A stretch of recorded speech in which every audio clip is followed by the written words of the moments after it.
Welcome to Common Ground Discourse. God's peace. I am Brother Kenneth Hosley. And I'm Shane Swor. So we are continuing our conversation on the subject of whether or not you should go to college. And we wanted to provide this interaction for those who are in high school considering whether or not they should go, or are undecided, or maybe to some extent confused. But we also wanted to provide this for adults who might be looking back or still in the process of making up their minds, etc., etc. So what we want to look at now is skill development. I think when we look at choosing a profession or a career, we focus on the title or what we'll be doing. But I don't think any of our, perhaps maybe none of the teachers or advisors look at what is the most important skill that you can develop to be successful in any career.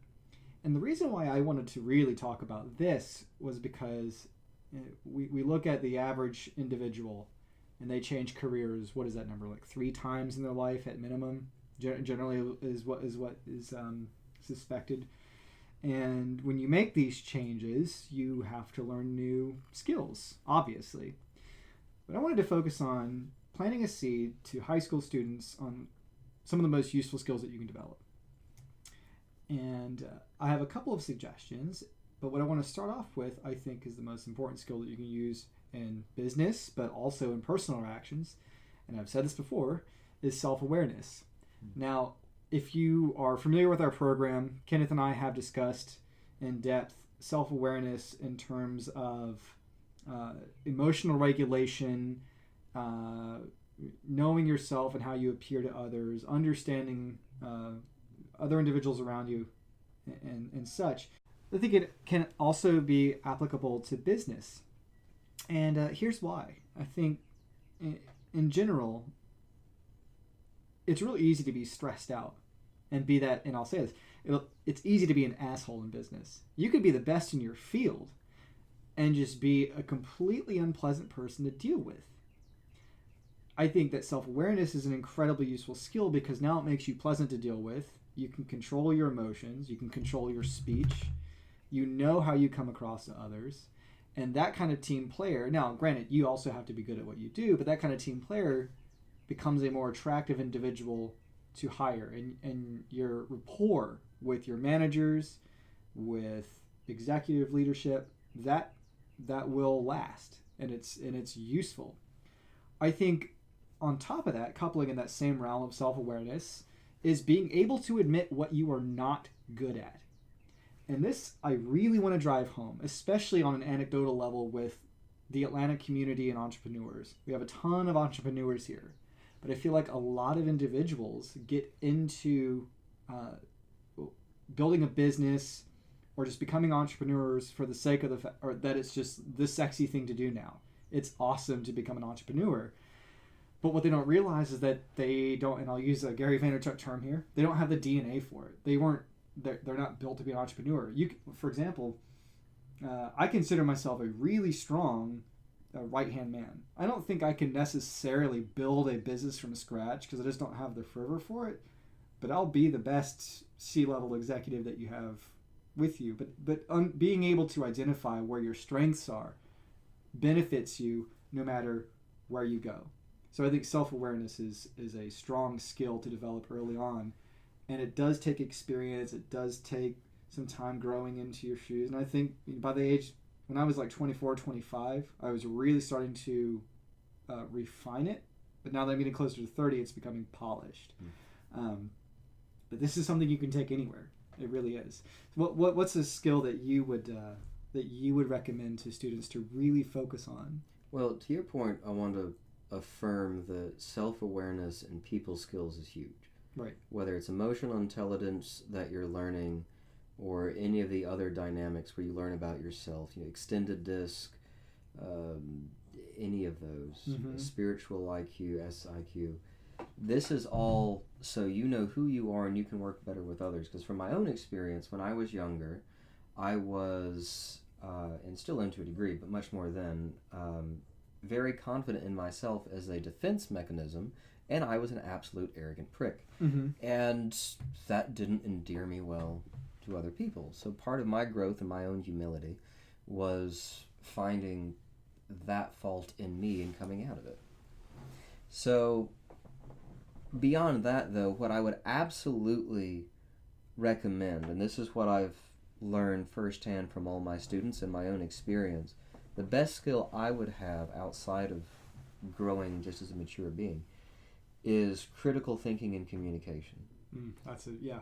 Can you look at anybody, because it doesn't matter what job you're doing. Mm-hmm. If you are hanging telephone wire, if you are mopping the floor, or if you are running a high executive meeting, every job you have is going to come up against problems. You're going to face that issue right then that needs to be dealt with. Can you problem solve? Can you think critically? Can you get around it and work on your feet? Mm-hmm. And on bigger scales, can you take on large projects and think critically? Can you think long-term critically? Do you have the endurance for it? Yeah. Which I think goes hand in hand. The second thing I would recommend is developing a long-term or an enduring work ethic. Yeah. To be able to say, this isn't going to be done in a day. And especially because we're in this world of constant gratification, that if I want food, I can go to McDonald's and get it in 30 minutes. That's a really good, not to interrupt, that's a really good point you make.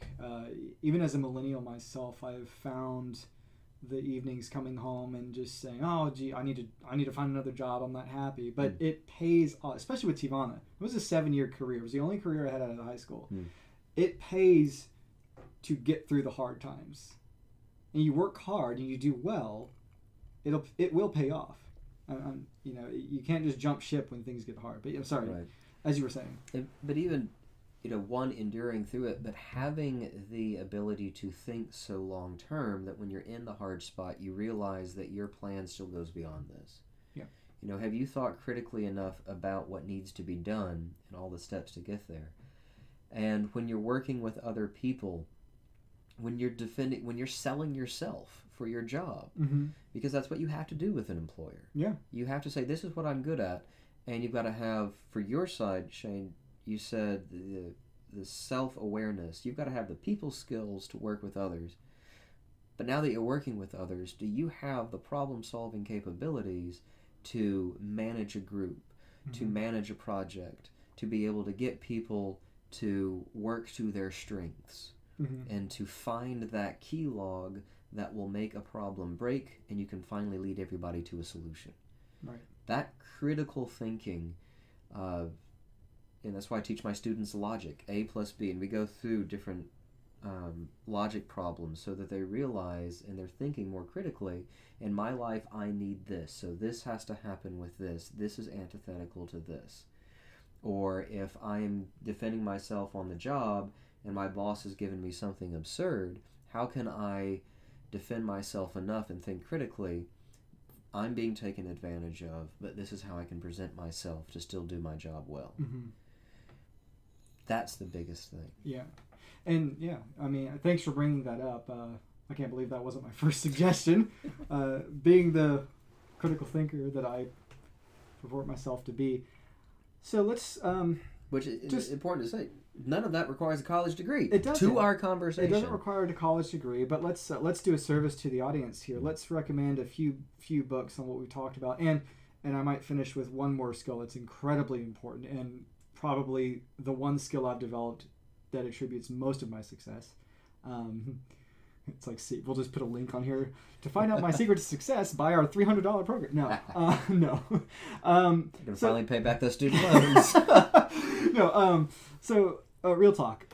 For critical thinking, let's recommend a few books. I'll start off. I would recommend looking at a handbook or some online education resource for Six Sigma. This is a skill that I was exposed to while I was working with Tivana Starbucks. And the idea is that 99% is not good enough as a success rate. It's got to be 99.9 repeating. It's very close. And the reason why I think this is great for critical thinking is because it is problem solving, and it's not just this umbrella term of can you put puzzle pieces together. It's rigorous. It's the problem solving skills that go into, even though things look like they're running perfectly, there are still areas you can improve on. And how do we analyze this and make it better?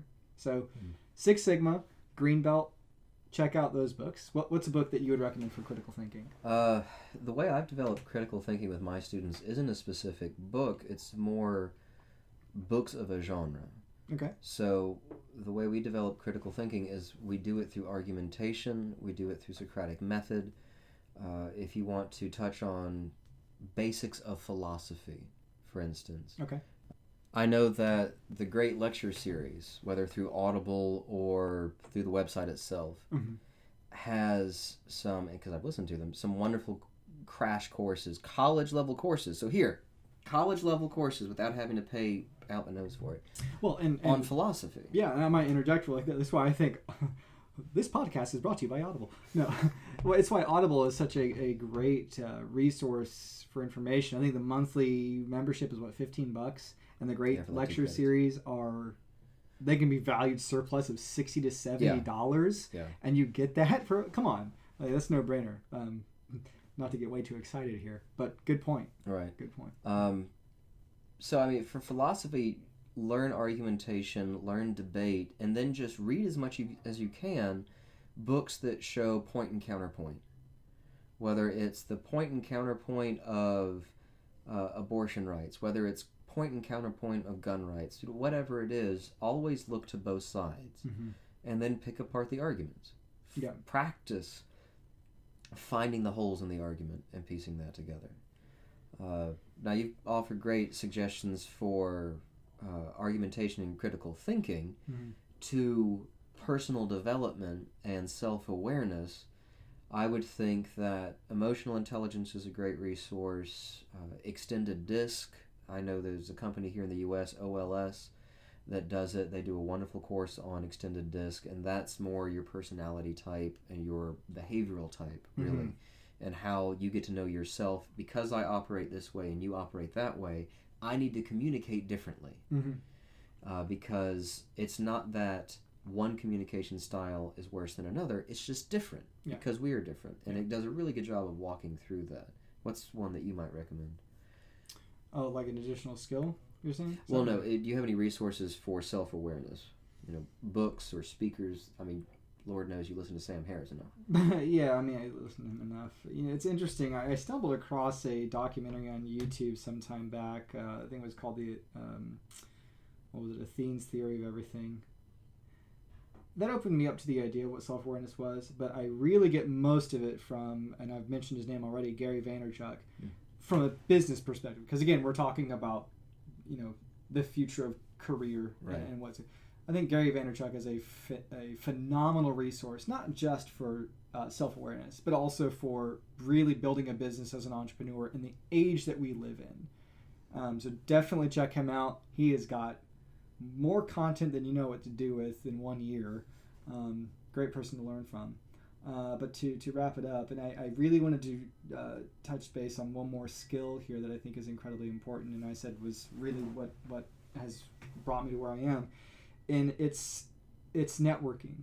And I mean this on 2 points, and not to drag this on too long. Networking in the sense that you can, when you enter a room, perhaps maybe even an event that's built for networking, you've already done some research on who's going to be there. And there's a difference between just general networking, which I think a lot of people get sick and tired of. The whole, you go to an event, you hand out your business card, you hand out your contact information, you move to the next person. That is BS, and you will not be remembered. Because I'll quote my buddy Jay Austin, it's not about who you know, and most people will say what. It's about what, or it's not what you know, it's who you know. Right. My buddy Jay Austin would say it's not about who you know, but who knows you. And the difference between the people who you know, which is networking, and the people who know you is what's called net weaving. It is networking with a purpose. It is strategic connections. Research the people in the room, work the room, figure out what they're interested in, what they do, try to bridge a relationship there. That has been the number one skill that has led to most of my success. Again, I haven't gone to college, and I'm not going to be so bombastic as to present my experience and resume here, but let's just say